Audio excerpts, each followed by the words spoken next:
From the pit of moral bankruptcy in Mitch McConnell's backyard, you're listening to Democratica, the political podcast for anyone who wants to understand the news without injecting Lysol into their veins.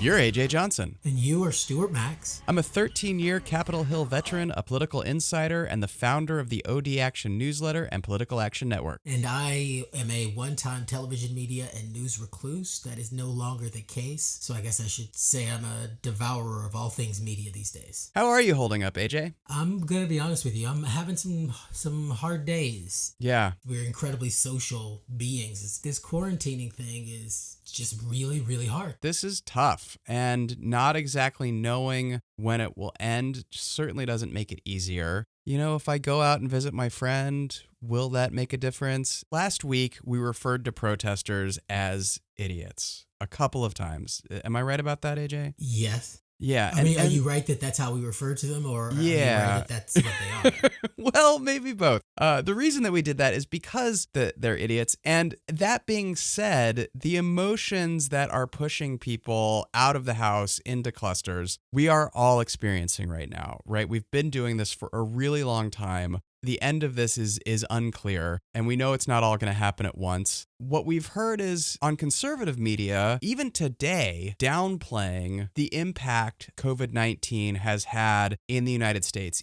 I'm still not even sure. I genuinely have no idea of the real number of cases or of deaths, the real number. We now have in the United States more than 1 million confirmed cases of COVID-19, and the number of dead in the last 6 weeks is equal to the number of Americans who were killed in the Vietnam War, about 58,000 Americans. It is Jesus Christ. It is certainly stunning. And of course, the Vietnam War was about a decade. But what some people on Fox News have said, but you know, when you put in perspective the number of people who die of heart disease and cancer, well, guess what? The number of people dying from coronavirus on a daily basis does exceed heart disease. It certainly exceeds cancer. So right now, over the last week and a half, we've been losing about 1,900 Americans per day. To put that in perspective, on a normal year, we lose a little bit more than 7,500 people a day, which means that the average daily deaths in the United States has gone up about 25%.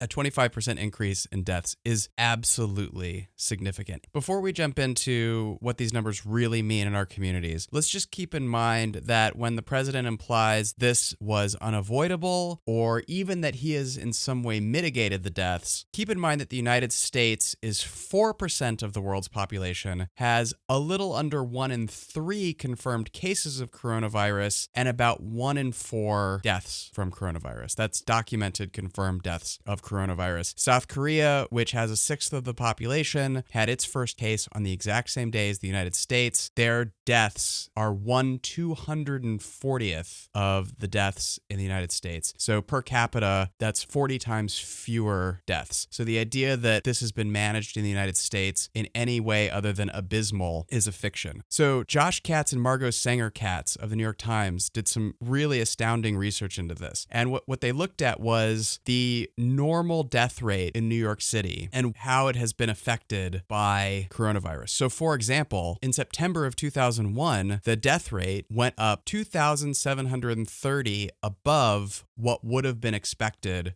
for September of 2001, which is within a couple percentage points of how many people died in the attacks on the World Trade Center. So that is what you would expect. New York City should have had in the last 6 weeks, 16,000 more deaths than would have been expected from March 11th to April 25th of this year. In fact, they've had 21,000 deaths more than were expected. That is 4 times more deaths than would have been expected over a typical 6-week period in New York City. 28,000 in total. That is to show you the devastation of this is like nothing we have ever seen. And there are a lot of deaths from coronavirus that are not being reported as deaths to coronavirus. In New York City, it seems that 5,000 people have died that are not being recorded currently as coronavirus deaths. While President Trump is perpetuating a myth, the deaths are being overreported. He retweeted just this week some idiot conspiracy theorist who was saying that Democrats and the media are inflating the numbers to hurt him politically. Well, because everything comes back to Donald Trump, really. If it's not about him, he can make it about him.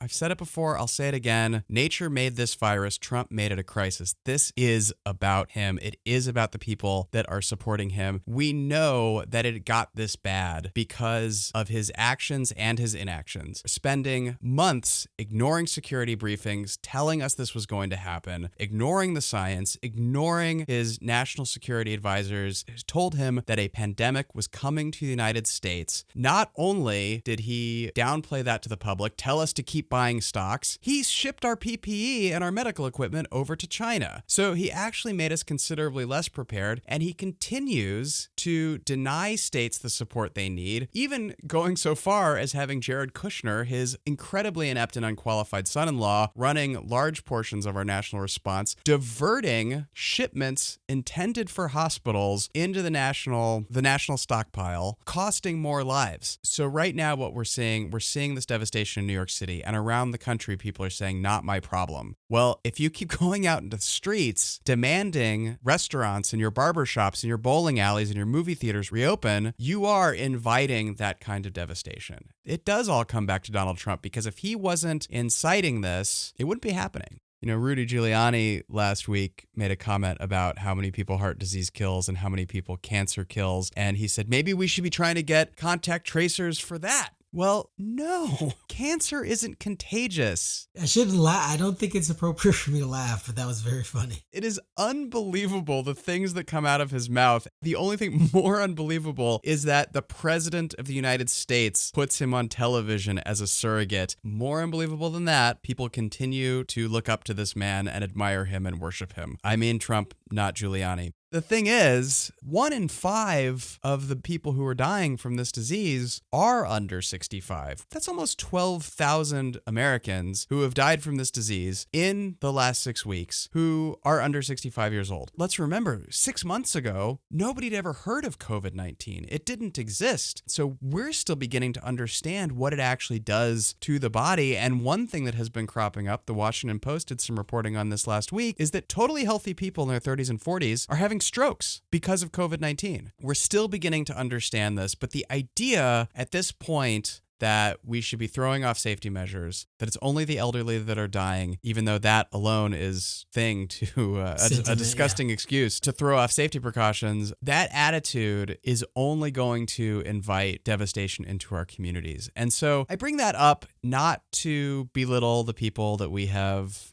called them idiots. I bring that up because the longer we abide by these measures, the more tempting it is going to be to cheat, to start to socialize, to bend the rules, and to cast them off entirely because we're not seeing it in our community. And that really is the worst thing that we can be doing at this point if we want to return our economy to full strength. The things that these protesters are calling for that do seem so tempting would be devastating. But apparently, the president of the United States, while he did not recommend it, he pondered, he considered, he wondered aloud in a nationally televised press conference whether or not there was some way to get chemicals like disinfectant and bleach into the human body, because they seem to be so effective at eliminating COVID viruses on surfaces. Right, and then I see the disinfectant where it knocks it out in a minute, 1 minute. And is there a way we can do something like that? By injection inside or almost a cleaning, because you see it gets on the lungs and it does a tremendous number in the lungs. So it'd be interesting to check that. So that you're going to have to use medical doctors with. But it sounds interesting to me. We've come at it with a lot of humor, and I don't want to belittle anyone, but don't drink bleach. Please don't drink disinfectant. Please don't drink anything that we keep away from small children. It's not meant to be drunk. And I don't say that because I think Americans are stupid. I say that because I completely understand the impulse of any one of the American citizens to want to listen to what their president says. Yeah, well, it's amazing that you feel this is not the time for jokes because the president has said that he was joking when he said that. I read that he said he was being sarcastic. And whether joking or sarcastic, it is in the middle of a pandemic on TV. That's where you want to really hone your comedy skills. That's the one thing this deadly pandemic really needed more of was presidential sarcasm.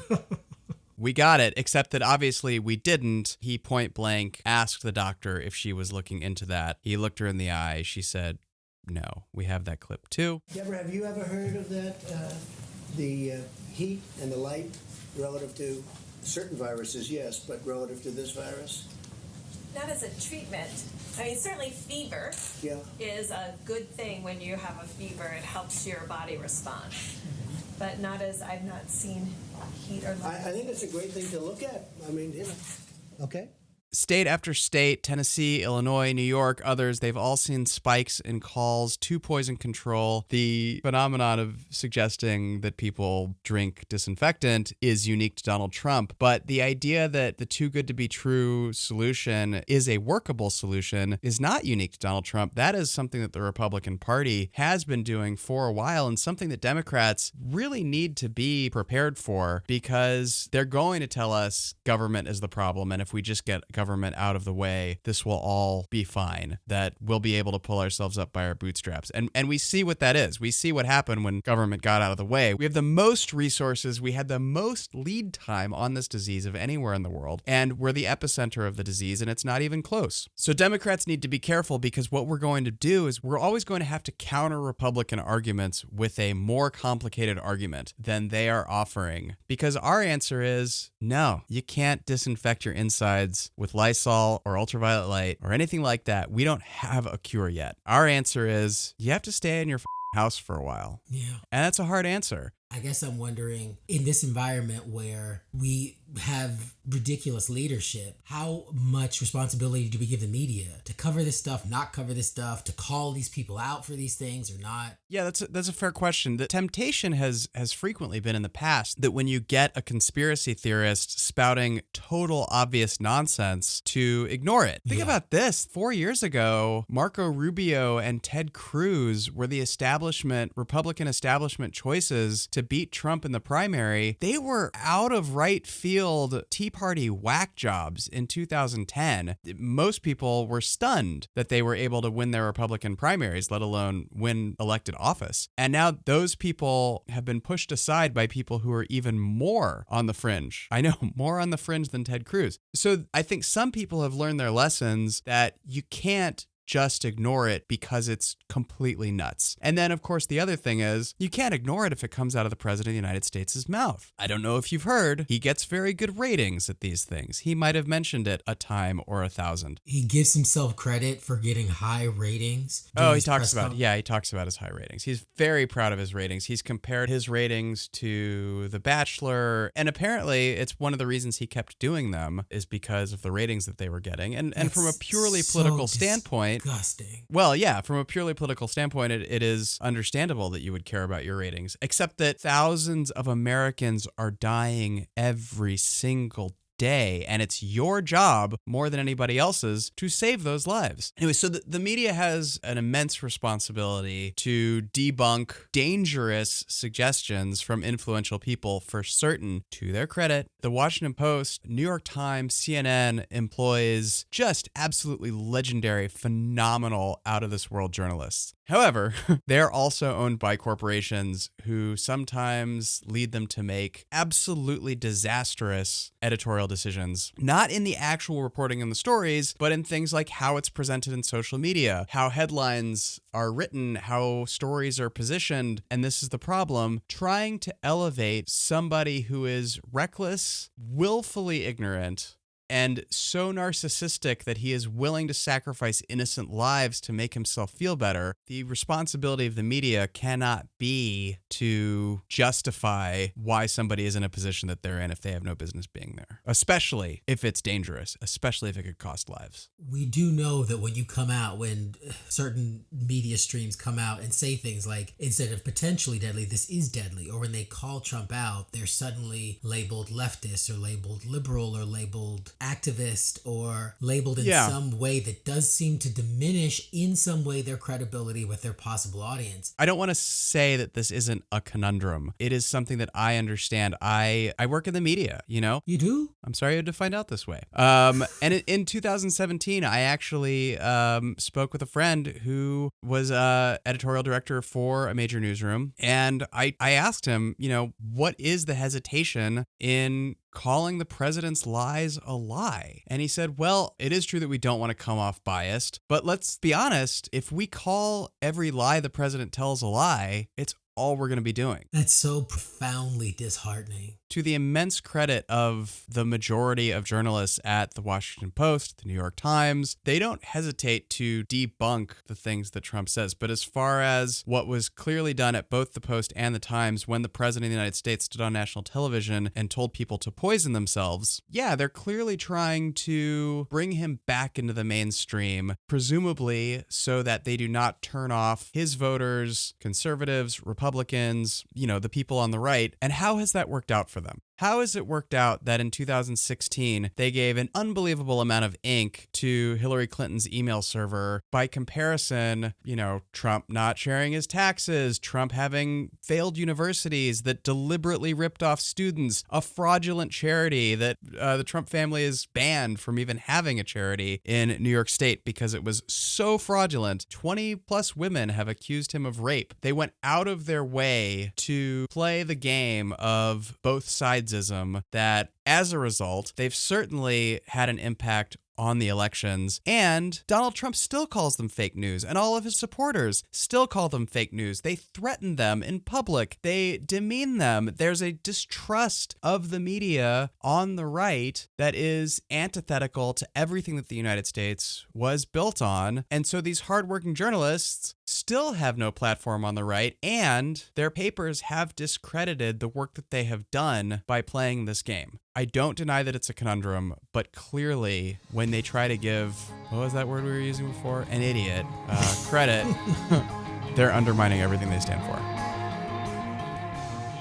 Your call to action today is to make elections safe again. We've had 3 emergency stimulus bills and barely any funding for vote by mail. We've had an election in Wisconsin, where coronavirus cases have spiked in the weeks following. We know that voting in person is a dangerous act right now. And with a 4th stimulus bill, emergency stimulus bill on the way, Nancy Pelosi has said funding for vote by mail is a key priority of hers. We need to make sure that we get all of Congress, both parties, both chambers on board. It is absolutely inexcusable to ask Americans to risk their lives to exercise our most fundamental right as Americans, which is to vote and choose our leaders. So everybody needs to call 202-224-3121, ask to speak to your representative and your senators. Tell them in the next emergency stimulus bill, we expect ample funding for vote by mail.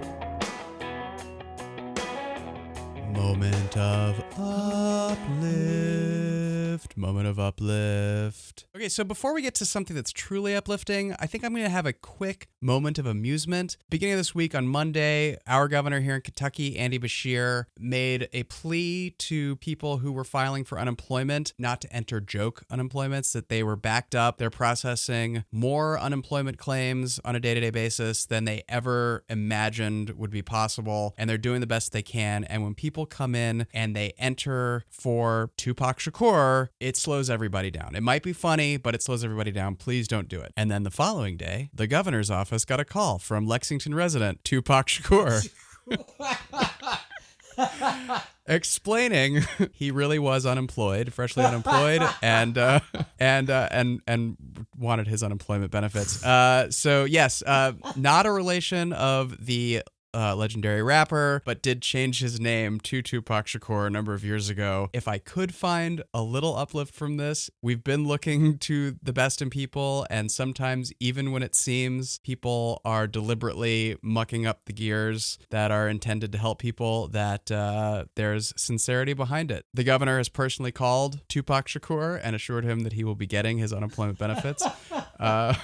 So if that's not uplifting, I don't know what is. You said there was another moment of uplift for us, though. Yes, that's right. Another governor named Andrew, whose dad was governor, Andrew Cuomo, New York, at his press conference last week, gave a shout out to a retired Kansas farmer who sent him a single N95 mask with a note that read, "I am a retired farmer, hunkered down in northeast Kansas with my wife, who has but one lung and occasional problems with her remaining lung. We are in our 70s, and frankly, I'm afraid for her. Enclosed, find a solitary N95 mask left over from my farming days. It has never been used. If you could you please give this mask to a nurse or a doctor in your city?" One N95 mask. These people who were 1,000 miles away, certainly in the most vulnerable segment of the population, had one thing to offer, and they sent it to New York because they thought that maybe if their example of courage and generosity could inspire others to do the same, that they could make a difference. And I feel like every week we're saying the same thing, is that crisis brings out the best in people and the worst in people. And the worst is front and center every day with this administration. But it is so clear that in every corner of every community in this country, there are people ready to do the right thing, ready to do the good thing. And the not so easy thing. I can't imagine what it took to send that mask, to write that letter. I can't imagine what it's taking for these people to live in isolation or seclusion in order to protect themselves and each other. Yeah. And well said. We just keep seeing the best parts of humanity every day. And I think you said this. We'll see them as long as we keep looking. And not just on the radio, but each day. I mean, this is going to get a little bit harder, I think, before it gets any easier. And each day, just reminding ourselves why we're hunkering down, why we're sheltering. Yeah. Just these and all the good that people can do. Oh my goodness! I almost teared up a little bit. You feel uplifted. I feel inspired. I absolutely do. Will you keep fighting the good fight, AJ? You too, Stuart Max. You've been listening to Democratica, produced by Sam Graber, with support from Fifi Sun, Mark Charles, and Kip Dooley. Music by Mike Michael. Stay safe, take action, subscribe to Democratica, and leave us a 5-star review.